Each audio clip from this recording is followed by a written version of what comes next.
Hi friends, పచ్చిమిర్చి, onion, చింతపండు and salt తీసుకోండి.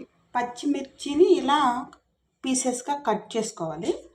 ఈ కట్ చేసుకుని పీసెస్ని కొంచెము రోట్లో వేసుకొని పచ్చగా దంచుకోవాలి, మెత్తగా దంచుకోకూడదు. అలాగే ఆనియన్స్ని ఇలా పొడవుగా కట్ చేసుకోవాలి. ఈ చింతపండు కొంచెము వాటర్లో నానబెట్టుకోవాలి. పచ్చిమిర్చిని ఇలా పచ్చగా దంచుకుంటాము. ఇలా చింతపండు రసం తీసుకొని దీంట్లో ఇంకన్నీ దీంట్లో వేసేసి దీన్ని బాగా ఇలా నలిపేస్తారనమాట. కొంచెం మంట వస్తుంది చెయ్యి, కానీ చాలా టేస్టీగా ఉంటుంది కాబట్టి కొంచెం భరించాలి.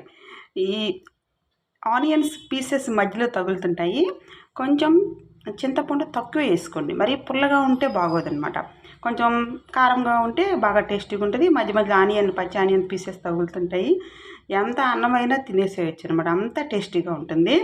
అందుకే దీన్ని రెయినీ రెసిపీ కూడా అంటాం అనమాట మేము, స్టైలిష్గా ఇప్పటి రోజుల్లో. అమ్మోళ్ళు అయితే పచ్చిమిరకాయ నలిపామంటారు. So it's so tasty.